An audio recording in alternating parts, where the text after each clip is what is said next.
Kawisang Sunday para sa ating lahat. Later on, we'll find ways. Okay. At habang hinahanap ni Pastor Jason ang solusyon, tayo magpapatuloy na. Okay. And ilang araw na lang, ano na, Pasko na, di ba? Ilang araw na lang, Pasko na, ang bilis. And hindi ko alam kung anong mga plano ng bawat isa, pero I do believe that kahit na siguro iniisip natin na we're looking forward to a brighter year, 2025, sabi nga ganyan. We should not stop with what we do in terms of our relationship with the Lord. Amen? Sige, tayo manalangin. Ama, kami po dumudulog sa iyong harapan ngayong umaga. Isang pagpapala na pinagkaloob mo sa amin na kaisa muli sa iyong salita. Dalangin namin o banal na Espiritu, pangunahan mo ang aming pananampahan. Dalangin namin sa mga bukas na puso at isipan at ikaw ang patuloy na may taas at maluwalhati sa aming palagi. Purihin ang iyong pangalan naman. Ito pa may dalangin sa pangalan ni Jesus. Amen. Amen. Okay. Very timely sana, no? Na ang message natin right now is tungkol sa Pasko. Pero sabi kong ganyan, I think before we even dive into the message of Christmas, kailangan magpatuloy tayo sa pananaliksik natin ng katotohanan sa salita ng Diyos. And today, ay nalangin kong maging totoo sa ating lahat ang ayaw makisama.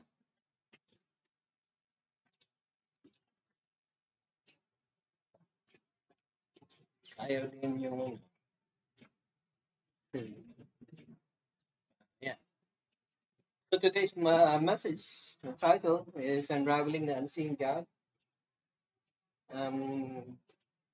We'll be looking into Hebrews chapter 10, 19 to 25. And if you happen to have your Bibles, I hope you have your Bibles with you. Open them to Hebrews chapter 10, verses 19 to 25. At tunghayan natin. Therefore, brethren, since we have confidence to enter the holy place by the blood of Jesus, by a new and living way which he inaugurated for us through the veil, that is his flesh.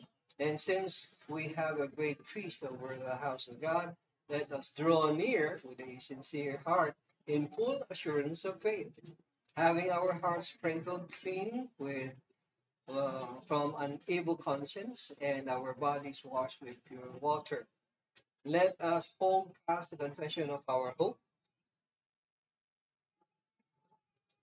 without wavering. For he who promised is faithful, and let us consider how to stimulate one another to love and good deeds, not forsaking our own assembling together, as is the habit of some, but encouraging one another, and all the more as you see the day drawing near. This is a beautiful passage looking into the future of the church. Okay? Magandang tunghayan natin ito. Ano ba ang nais na patunguhan ng Diyos para sa atin sa pang-araw-araw nating relationship as a church. And I do pray that we can go further, deeper in our relationship, not only with one another as a church, but also most especially with God. Kaya nga yung pinaka-pamagat ng ating message this morning is the unraveling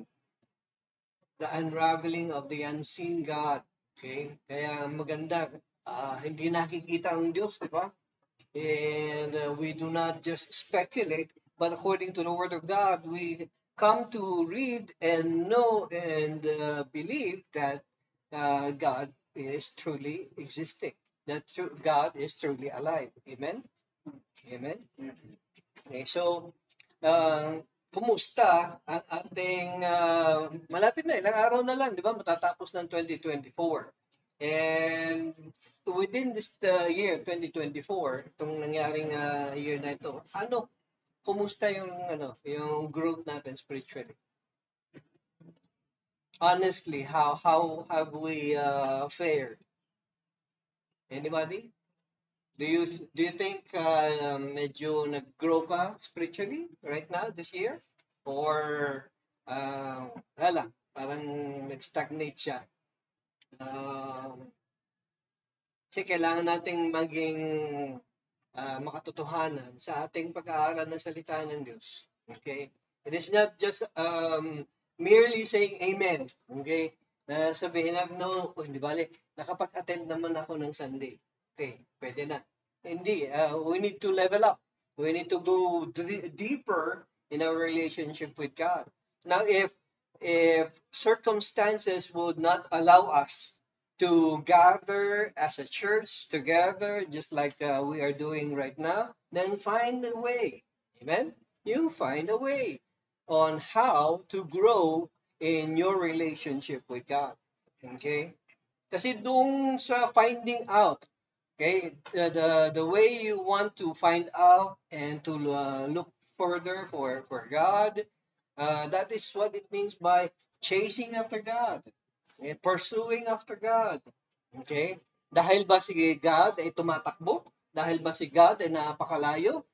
In terms of spirituality, yes, malayo ang Diyos sa atin dahil sa nature natin, because of our sinful nature. God is far away from us. Now, how does He become near to us? God becomes near to us, to every individual, because of our chasing after, our pursuit of God. When you pursue God, what do you mean by pursuing God? Pala. Bakit natin hinahabol? Bakit ba kailangan habulin si God? Anybody? Why do we need to run after God, chase after God, pursue God? Why? Why do we do this? Because we parang yung mga binata, hindi ko alam, hindi ko mai-relate dito sa mga binata dito eh. Mga walang interest sa parang wala man lang nababanggit sa akin na tay, may napupusuan akong anime, cartoons. Yun ang napupusuan ng mga boys ko. Mga parang yung ganun eh. Ang gusto kong marinig, di ba? Like pagka may napupusuan kang isang bagay, meron kang desire. Okay? Meron kang gustong makalap, makuha. What do you do? What do you do if you do like for example, let's ask Dave. Kasi by January will be what? 2025 eventually, yes. And what will happen in January 2025, Dave? Book launching.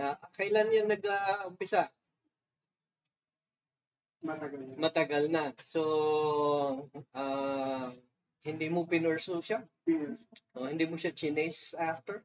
Hindi mo siya hinabol? That is what it means by paghahabol. Okay? Why? Why do you need to do this? Because this is what you desire. Yun ang ibig sabihin nun. Is if you have something in your heart that you desire so much, you run after it. Diba? You choose to chase after it. Okay? Kailangan mong habulin yung desire mo. Hindi pwedeng wala kang dini-desire, di ba?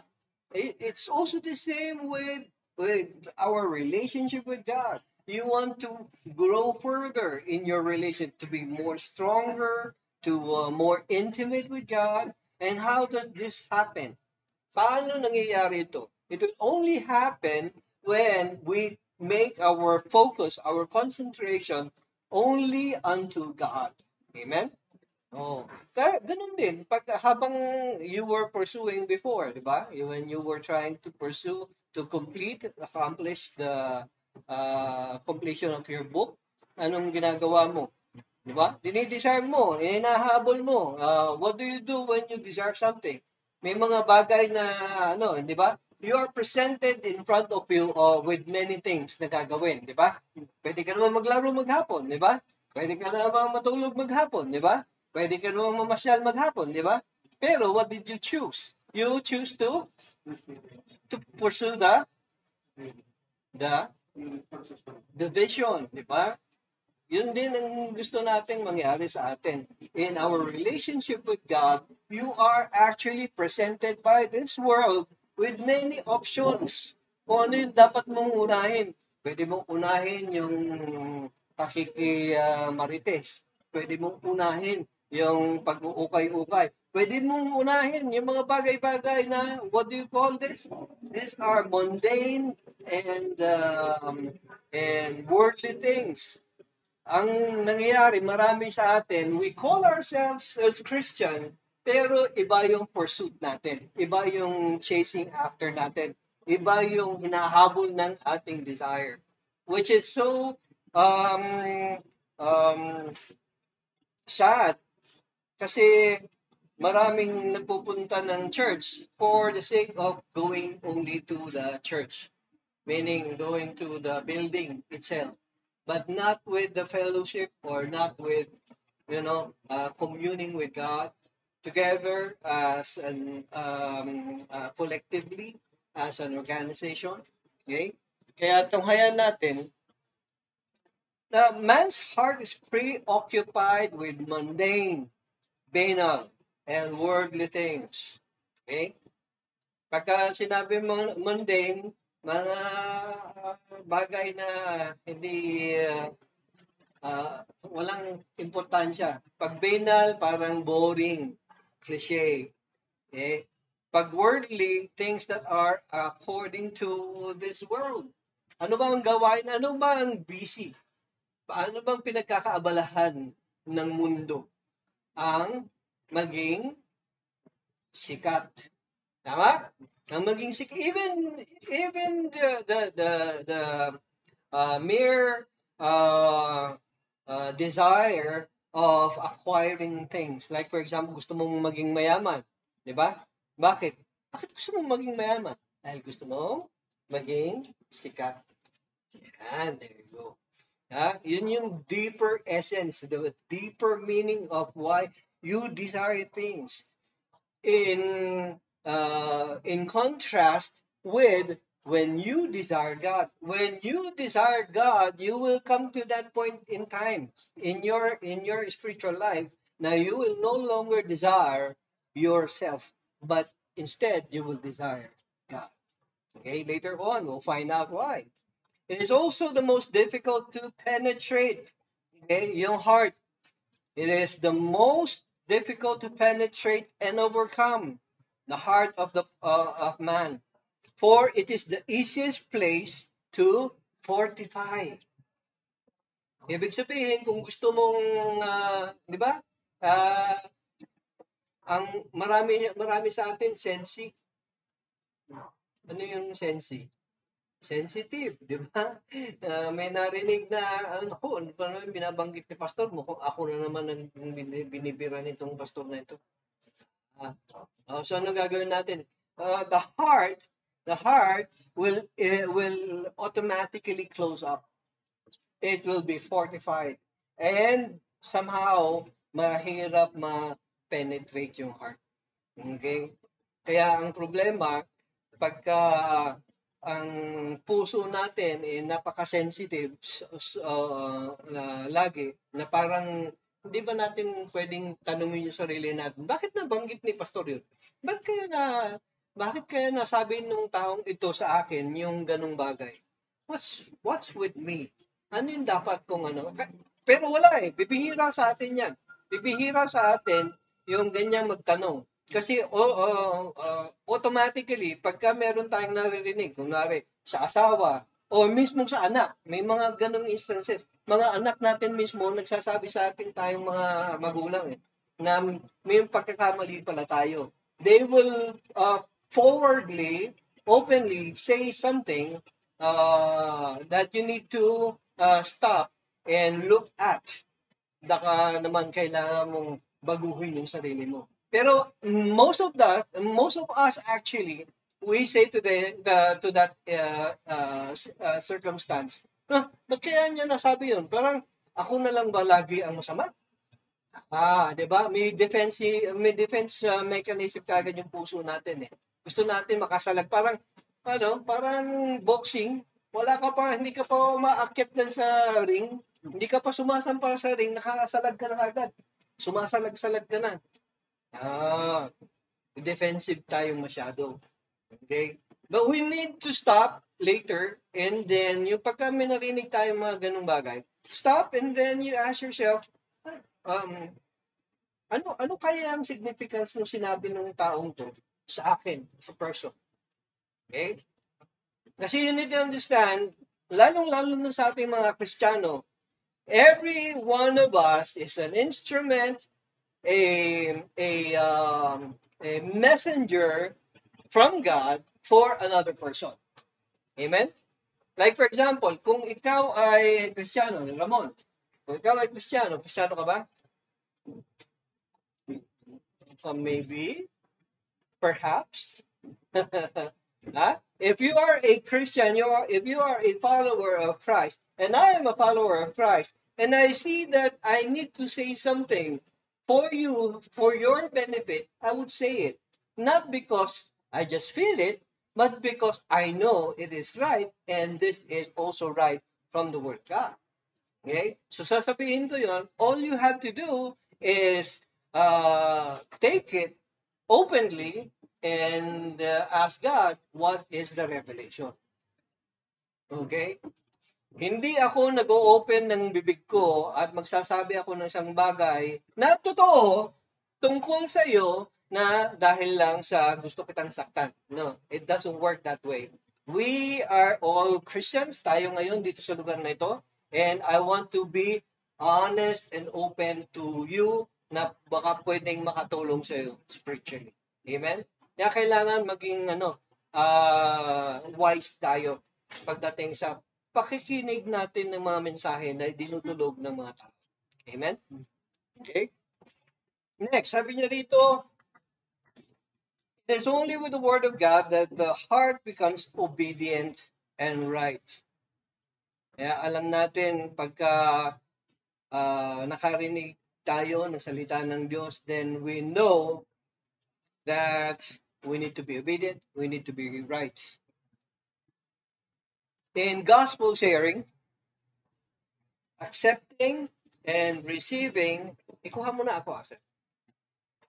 In gospel sharing, accepting and receiving Jesus Christ as Lord and Savior is not enough. Okay? Hindi enough lang yung na-share natin, I did my part. Yeah? I did my part na nakapag-share na ako. Hindi ganon mga kapatid. Okay? Kasi dumarating tayo sa point na nagiging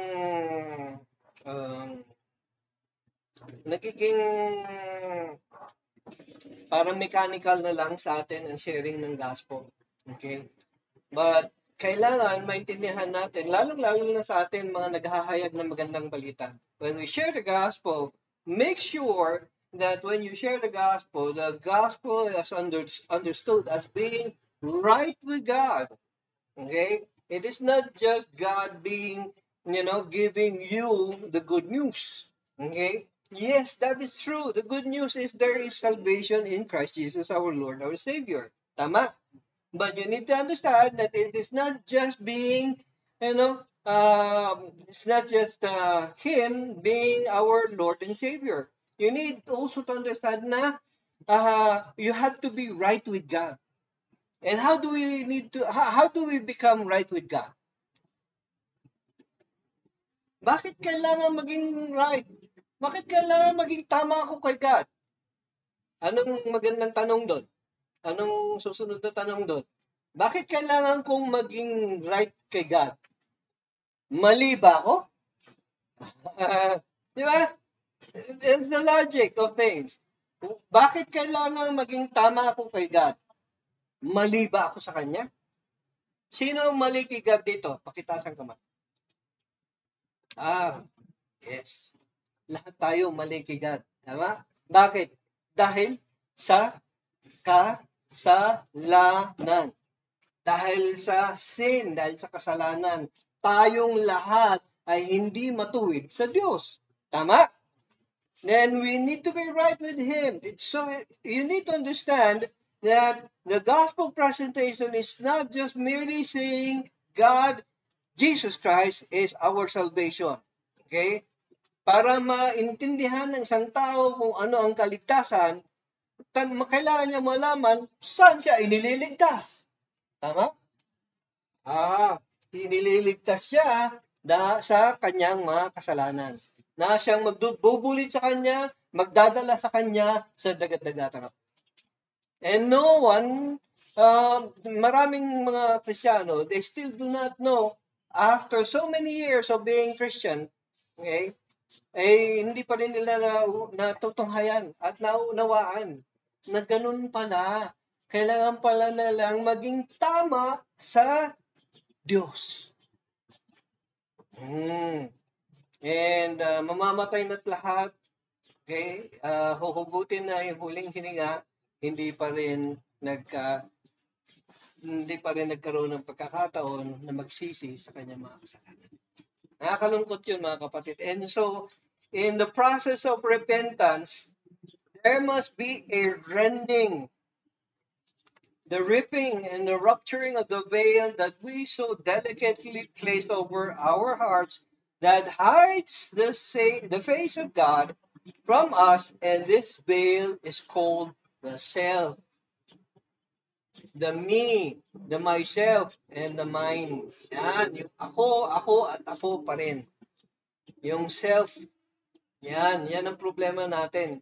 Kasi hanggat hindi nahuhugot, hanggat hindi natin hinihila, hanggat hindi natin kinakaladkad, paalis sa ating puso, si Raymond, o si Carmen, o si Dave, o kung sino pa man ang nakalagay dyan nakaluklok dyan sa pusong yan, hindi pa rin natin mauunawaan kung sino at hindi rin natin makikita ang Diyos.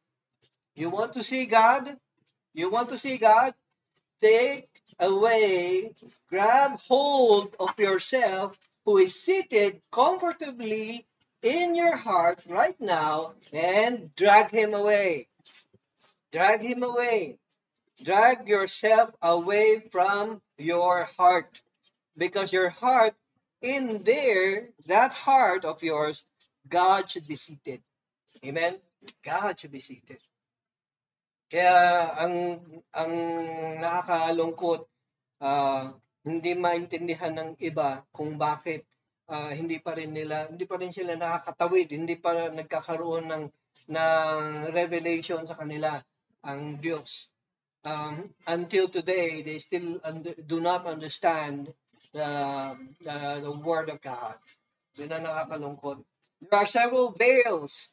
May mga veil na kailangan nating tanggalin. Okay? Matutunan muna. Kailangan nating matutunan at tanggalin mula sa ating puso. Self-righteousness, number 1. Yung feeling natin tayo yung matuwid. Yung feeling natin lagi tayong tama. Yan, righteousness. Self-righteousness. Yung feeling natin banal tayo lagi. Okay? Yung feeling natin na siya makasalanan, ako hindi. Siya makasalanan, ako holy. But technically, yes. Spiritually, according to the Word of God, yes, you as a believer are being called to be holy. Yeah? Sabi ng sa 1 Peter, be holy for I am holy. Sabi ni God, di ba?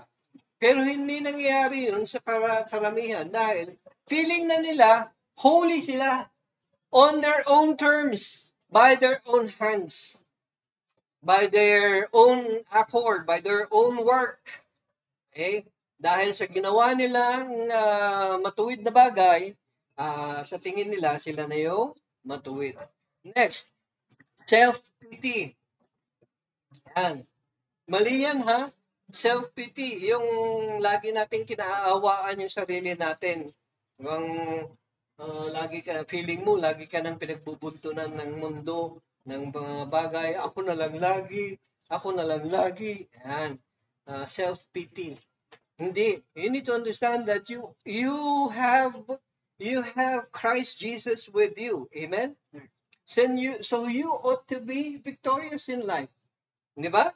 Hindi mo pwedeng bigyan ng kawaan ang iyong sarili. Huwag mong kawaan ang iyong sarili. Susunod, self-confidence. Self-confidence, marami, very confident sila. Di ba? Pastor, ano masama sa self-confidence? Sige nga, you tell me. Ano ang masama sa self-confidence? The word itself. The word self. Hindi masama magkaroon ng confidence. Pero ang problema, pagka masyado kang confident sa sarili mo, na feeling mo, lahat na lang magagawa mo. Because you openly claim that you can do things. Okay, you can do things. Hindi, kailangan magawa lang natin ang mga bagay na ipinagagawa sa atin ng Panginoon. Yun lamang. Yun yung confidence natin. Okay? Huwag tayong maging overconfident wherein ikaw mismo ang nailalagay at naitataas at hindi ang Diyos. Yun ang ibig sabihin ng self-confidence. Isa pa, itong veil na ito, kailangan natin punitin ito. Okay. Self-sufficiency. Pagka sinabing self-sufficiency, kaya ko ito. Yan. Actually, ito, kasalanan ito ng maraming tatay. Kasalanan ito ng maraming tatay. Mga bagay na hindi na nakaya, kinakaya pa rin. Okay? Pero, hindi naman masama, di ba? Hindi naman masama na yung self-sufficiency, hindi masama yan. Na ginagawa mo, kinakaya mo mga bagay, lalong-lalo ngayon, itong panahon na ito, mahirap ang buhay. Amen? Mahirap ang buhay. Kailangan magsumikap, magsumigasig, kailangan mo magtrabaho at kumita ng pera. But, if you are doing these things according to your strength, according to your own will, according to your own capacity, and not because of what God has provided for you, then mali yun.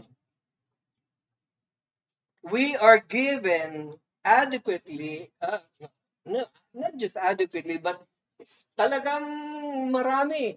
Okay? Extensively, actually, binibigay na sa atin ng Diyos ng wisdom and strength. Okay? All we have to do is make good use of the strength and the wisdom that God has given to us. Okay? And say that this thing, this action, this accomplishment happened because of the sufficiency of God and not of me. Amen? Yan ang dapat na matanggal. Next, self-admiration. Galing ko talaga. Ayan. Yan yung mga nakakalungkot eh. Ito yung nakakatakot na self na kailangan punitin natin sa ating puso. Marami sa atin ito, self-admiration. Ang galing ko talaga. Ako talagang gumawa nun. Kailangan nating tanggalin yan. Kailangan mawala yan sa puso natin.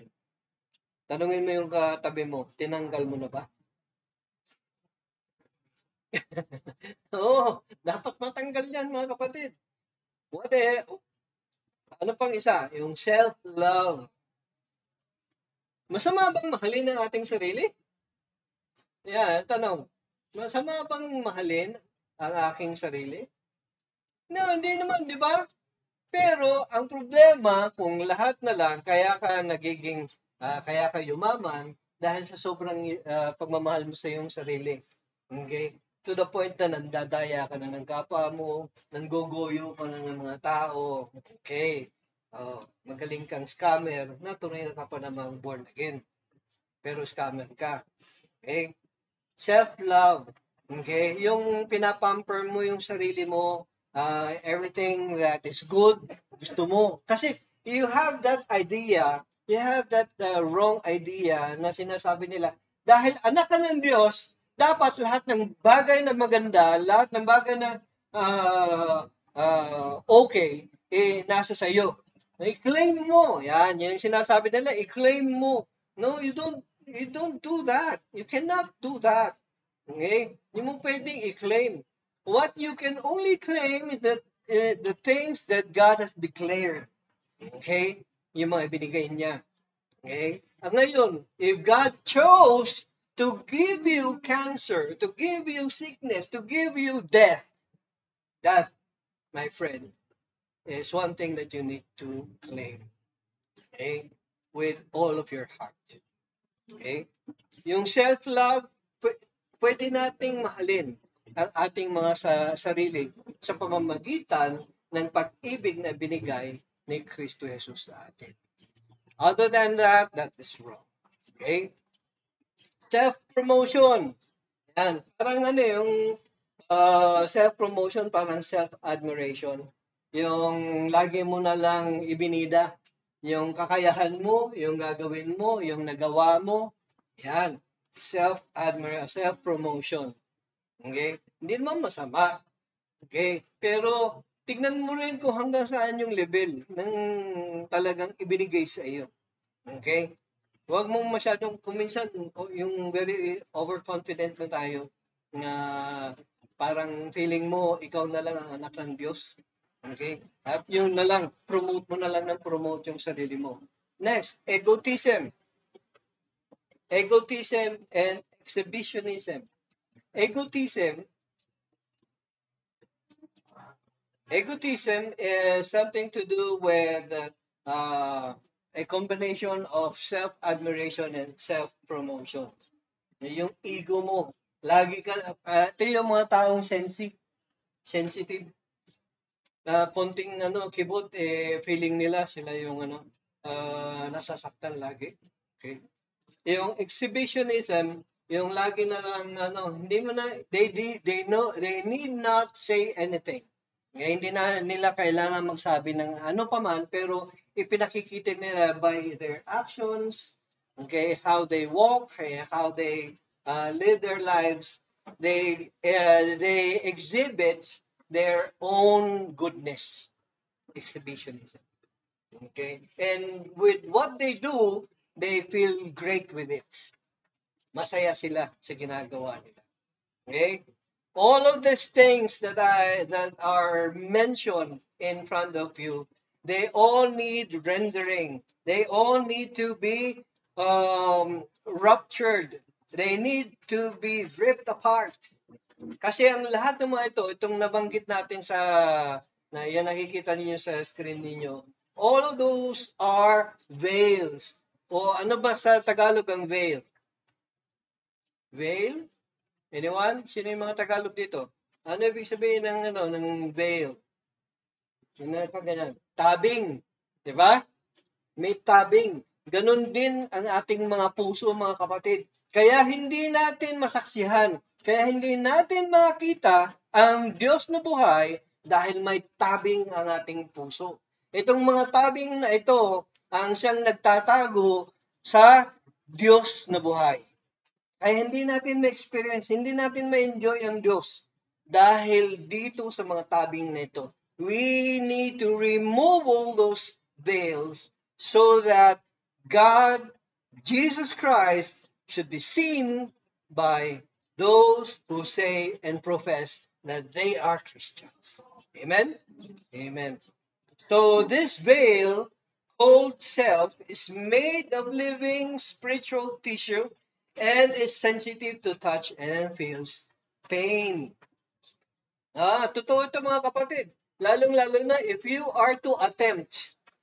going to attempt to remove, okay, to rip apart, pagka nais mong tanggalin yung self-righteousness, masakit yan. Hindi yan basta-basta isinabit dyan sa loob ng puso mo. Iniligay mo yan with a purpose, di ba?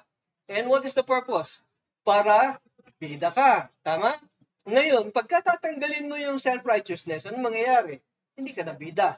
Tama? And it is painful. It is going to be really going to be painful for all of those who love the self. Okay? We ourselves are unable and incapable of removing the veil. Okay? If you want to try, okay, listen here. If you want to try to remove the veil, yung tabing na yan na nakakalagay dyan sa puso mo, hindi mo magagawa yan on your own. It must be done by someone else. Who? By Jesus Christ. Kaya dumarating tayo sa point, dumarating tayo sa punto na kailangan nating isurrender yung buhay natin. Okay? When you say you surrender, when you say you give up all of these things of the self to God, that means you are allowing Jesus Christ to come in, and He, God Himself, will be the one to remove all these veils. Itong mga tabing na ito, siya lang ang pwedeng magtanggal nito. Okay? Kaya nga, sabi niya dito mga kapatid, how do you want to see God? How do you want to see God? You approach you approach God with confidence. Amen? You approach God with confidence. In verse 22 of Hebrews chapter 10, sabi niya dito, let us draw near with a sincere heart and full assurance of faith, having our hearts sprinkled clean from an evil conscience and our bodies washed with pure water. Ito yung confidence natin. Okay?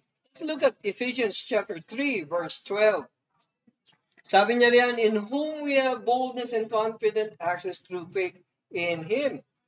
Ito yung confidence natin. It all lies in what Christ did upon the cross.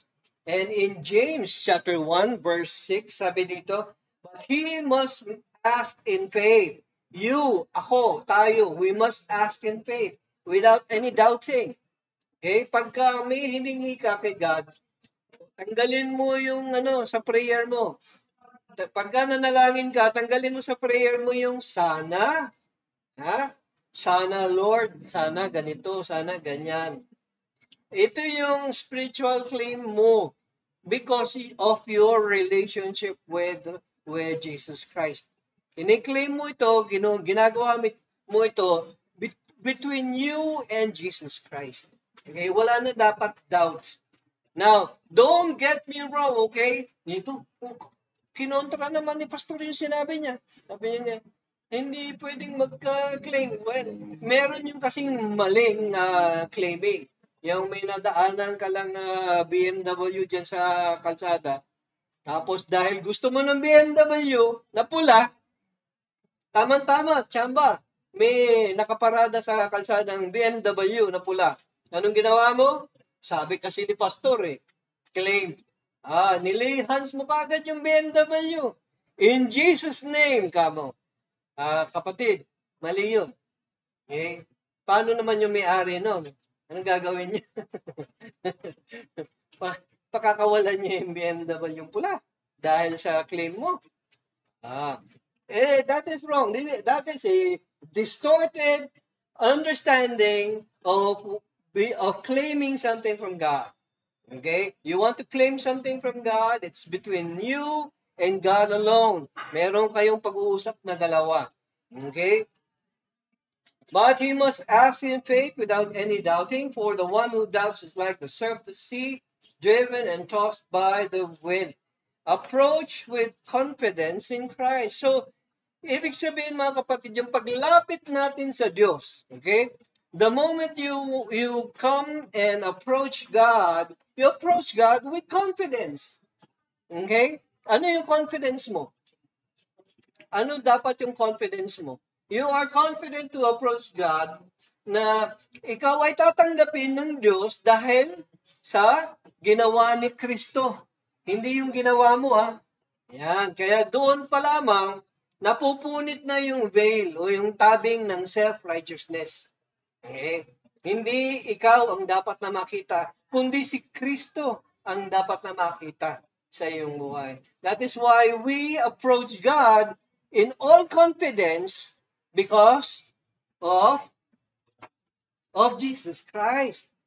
Never about you, never because of what you have done or continue to do. Hindi dahil magaling ka, matalino ka, ang taas-taas ng IQ mo, dahil sa araw-araw nagbibigay ka ng limos sa mga tao dyan sa Session Road.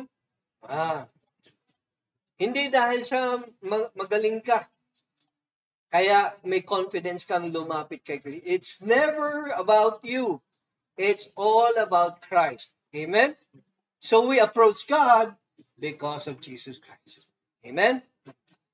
Pangalawa, we need to adhere completely in Christ. You want to see God? Hello? You want to see God? You want to see God, then adhere. So, ibig sabihin, what do you mean by adhere? You comply. You follow completely in Christ Jesus. Okay? Kasi sabi mo, claim mo, di ba? You claim that Jesus Christ is your Lord. You claim that Jesus Christ is your Savior. Then, if Jesus Christ is your Lord, then, automatic dapat na yung claiming mo na siya yung Lord, dapat siya yung nasusunod, hindi ikaw. Amen? Yan. Yun ang ibig sabihin ng Lordship. May pagtugon ka, may pagsagot ka, may pagsunod ka kay Kristo bilang Panginoon at tagapagligtas. Hindi pwedeng may bargaining ka pa na iniisip. You barter, you bargain with Jesus Christ. It doesn't work that way. You don't do that. Okay? Whatever Jesus Christ says, it ought to be followed. It has to be followed. Okay? That is what it means by adhere completely in Christ. In verse 23 of Hebrews chapter 10, sabi niya, let us hold fast the confession of our hope without wavering, for he who promised is faithful. So, if we read this and we know that Jesus Christ is faithful, believe in his faithfulness. Amen? Believe in his faithfulness. In Romans chapter 6, verse 12 to 14, sabi niya ni Apostol Pablo, therefore, do not let sin reign in your mortal body so that you obey its lust. Okay? And do not go on presenting the members of your body to sin as instruments of unrighteousness, but present yourselves to God as those alive from the dead, and your members as instruments of righteousness to God. For sin shall not be master over you, for you are not under law, but under grace. Okay? So, meron ng instruction na binigay sa atin how to live a holy life. Okay? Itong nakakalungkot sa ating mga Kristiyano, sa ating mga tao, sa ating mga Pilipino. Okay? May instruction na binigay, di ba? Anong ginagawa natin? Dahil magaling tayo eh. Anong ginagawa natin? Binabago natin yung instruction. Di ba? Itinitwist natin yung instruction. Mali. Kung ano yung nabasa mo, kung ano yung ayon sa salita ng Diyos, yun ang sundin natin. Amen? Because if we alter the instruction, that means you're saying that you're better than God. Amen? Hindi pwede yun. Parang sinasabi mo na mali si God at ikaw ang tama. And in Hebrews chapter 5, verse 9, and having been made perfect, he became to all those who obey him the source of eternal salvation. And so, when you say we adhere completely in Christ, ibig sabihin, totally, completely, you have confidence in your heart to submit yourself to Jesus Christ. Okay? Naniniwala ka eh. Okay? Kaya pagka may doubt ka sa puso mo, di ba? Pagka meron kang pagdududa sa puso mo, sa ipinagagawa ng boss mo, ano gagawin mo? Ano unang ginagawa mo? Nag-iisip ka, di ba? Tama ba yung sinabi niya? Susunod ba ako? May mga doubt ka, di ba? You do not say it openly. Hindi mo naman sinasabi gano'n, di ba? Parang yabang mo naman. Sa harap ng boss mo, sabi mo, tama ba yung sinabi mo? Ang yabang mo, di ba? Pero inside of us, personally, internally, we ask ourselves, tama ba yung sinabi ng boss ko? May doubt. Tama. May pagdududa. Pero dahil you completely believe that Jesus Christ is Lord and Savior of your life, and you have surrendered everything to Jesus Christ, what happens? You believe in Him 100%. Okay? Wala nang pagdududa. Hindi ka dapat magduda. So kung ano man yung pinagagawa niya sa iyo, hindi ka dapat nagtataka. Hindi ka dapat nagtatanong. Ha? Ang tanong mo siguro, how do I do this? How do I do this? Lord, work in me and do what is pleasing in you. Okay? So una, approach with confidence in Christ. Pangalawa, adhere completely in Christ. And then, pangatlo, advocate church life in Christ. And so this is what we do. Ito ang gusto nating matunghayan at ma-accomplish nawa na habang tayo ay nagtitipon bilang iglesia, patuloy tayong mangalap, magtawag ng mga tao na gutom at nauuhaw sa presensya ng Diyos. Amen? Ngayon, mahirap na imbitahin eh. Mahirap imbitahin yung mga busog. Diba? Paano naging busog? Diba? Bang kakakain mo lang sa Central Park. Tapos napadaan ka pa ng Good Taste. Wala kang magpapasok ko pa ng Good Taste para kumain ulit. Busog ka na nga, di ba? Pero ang ibig kong sabihin spiritually. Yung sinasabi ko, mahirap imbitahin, mahirap tawagin ang mga taong busog sa kamunduhan. Tama? Mahirap tawagin sila sa makapiling natin dito sa lugar na ito bilang mga mananampalataya kung sila ay busog sa kamunduhan. Kailangan matunghayan nila kung ano yung dapat nilang damhin at maging makita nila sa kanilang sarili na kailangan ko pala ang Diyos. Amen? Kailangan ko pala ang Diyos. Kaya kailangan sa atin mga kapatid, maging sensitive tayo doon. And so, when you believe, maganda naman ang panahon, di ba? Maganda ang panahon. Hindi naman umuulan. Konting mainit, di ba? Medyo mainit. Medyo mainit. Pero may panak-anakang pag-ihip ng hangin. Okay lang, di ba? Okay? So, walang rason para hindi pumunta ng church. Dali, pastor, kasi kagabi ko pa ibinabad yung lalabhan ko. Ang Diyos mo ay tide. Ba? Ang Diyos mo ay si Ariel. Dahil nauna si Ariel, si Tide at si Surf bago kay God. Yan ang nakakalungkot, di ba? Yan ang nakakalungkot. Yan yung mga bagay na, simpleng bagay na nakakaligtaan nating mga Kristiyano. And we believe na God continues to be faithful in our midst. Amen? Tapos yung faithfulness niya, sinamahan pa ng pasensya. He is so patient with all of us, with all our shortcomings. Diba? Sa lahat ng mga pagkukulang niya sa atin, siya ang nagpupuno. Amen? At tayo, anong dapat natin gawin? Abusuhin ang kanyang kabaitan. Marami tayong ganyan. Abuso tayo sa kabaitan at kabanalan, sa pagmamahal ng Diyos sa atin. Let us not do that. Okay? Let us not do that. We need to continue to advocate. We need to continue to call people into the fold, okay, to celebrate and to worship our living God. Amen? In Galatians chapter 6, verse 1, anong sabi niya riyan? Pakibasa nga, sinong nakakita? Brethren, even if anyone is caught in any trespass, you who are spiritual, restore such a one in a spirit of gentleness, each one looking to yourself so that you too will not be tempted. Okay? Anong gusto ipahiwatig nito sa atin? When you advocate church life in Christ, ibig sabihin mga kapatid, ang ipinamumuhay natin ay ang ating relasyon bilang magkakapatid kay Kristo Jesus. Amen? Pagka magkakapatid tayo kay Kristo, anong ginagawa ng magkakapatid?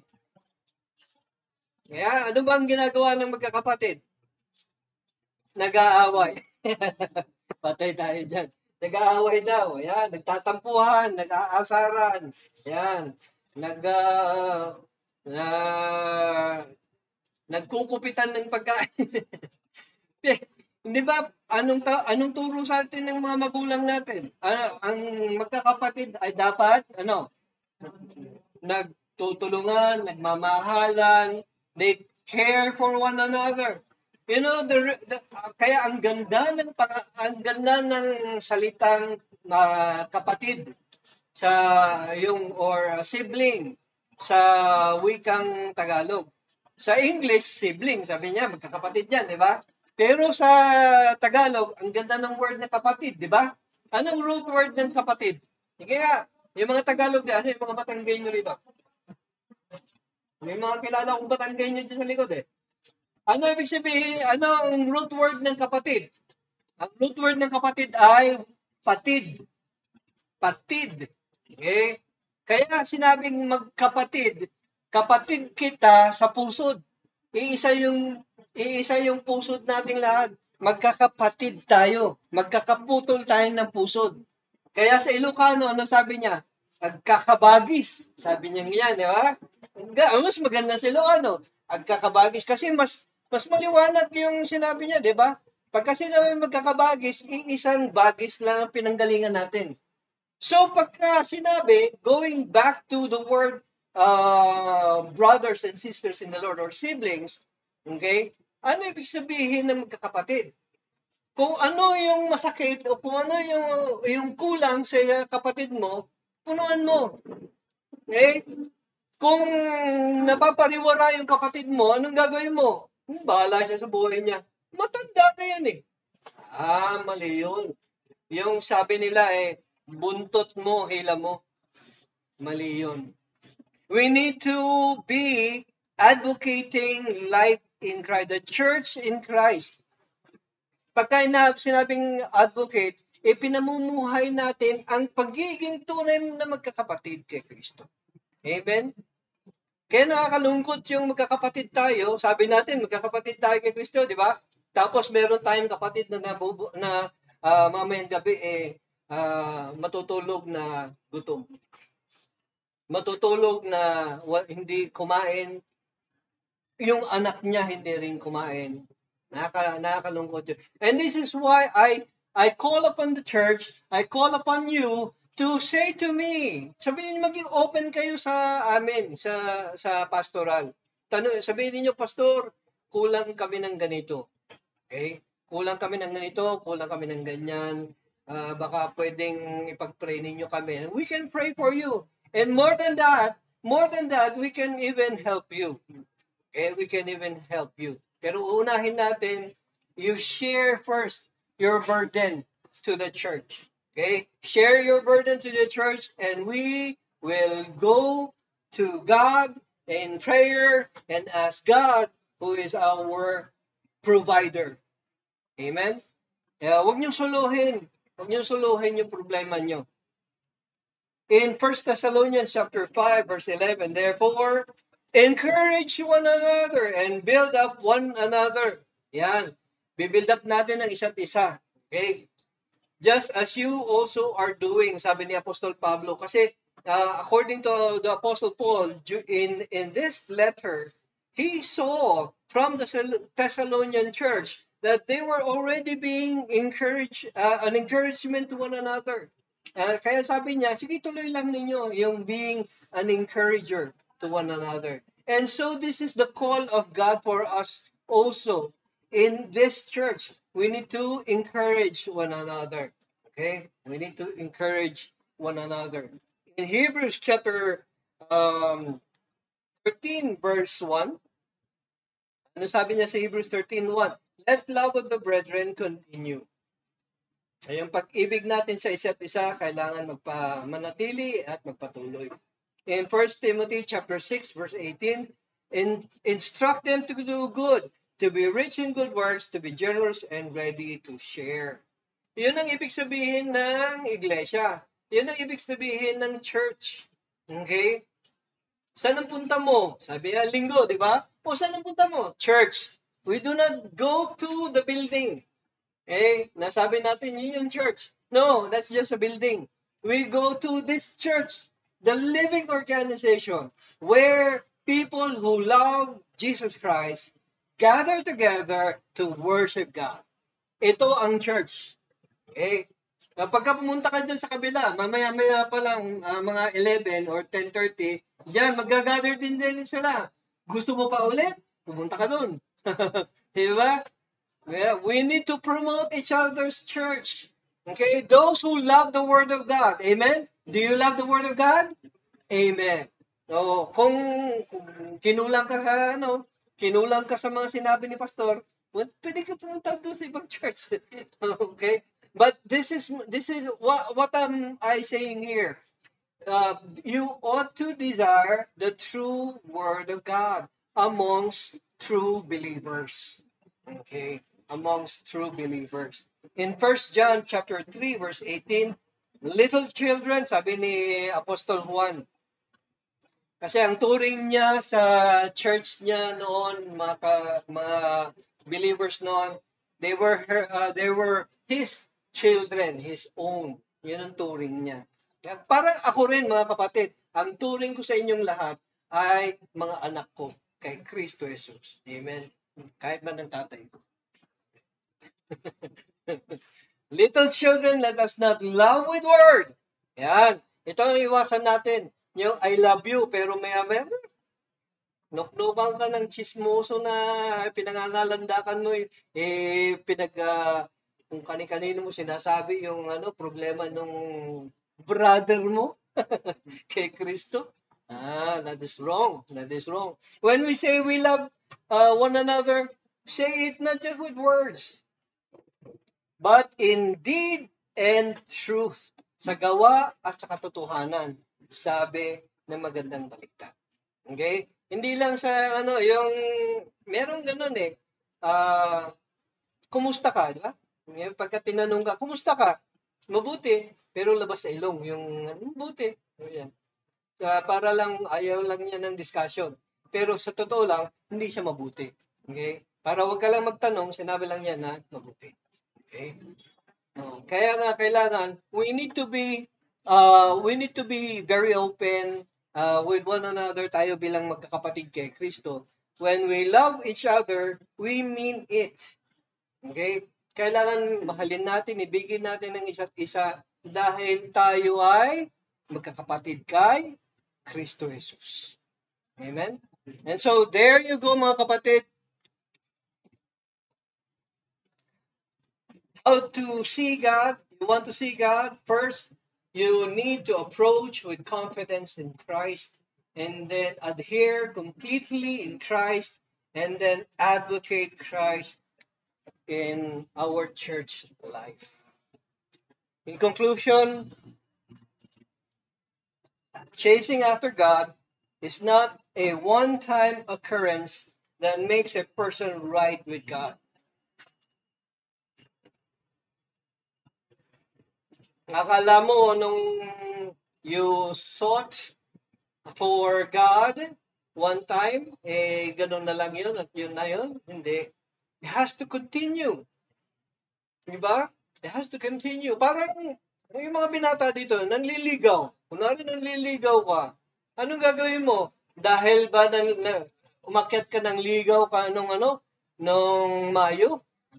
Hindi ka na ulit aakyat ng ligaw? Hindi ka na ulit babalik? Diba? What do? You pursue, diba? Because of your love, because you want to carry out with your desire to win the heart of that person, what do? You continue. Nanliligaw ka. It's also the same with God. Because you want to be with God, because you want to meet God, you want to see God, what do? You pursue, you chase, you run after God. Hindi yung dahil, okay na, nakapag-Sunday church na ako. Okay na yun. No! Bukas, Monday. Tama? Anong gagawin mo? Wala lang. You continue with your devotion. You read the Word of God, you pray, you become intimate with God every day. Amen? Be intimate with God every day.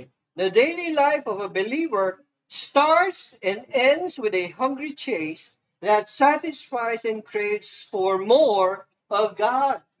Your heart will never be satisfied with God, technically. Once you find the love of God, anong gagawin mo? Enough na ba sa iyo yun? Babalik-balikan mo, di ba? O hahanap-hanapin mo. But you are satisfied. Amen? But you want more. Wow.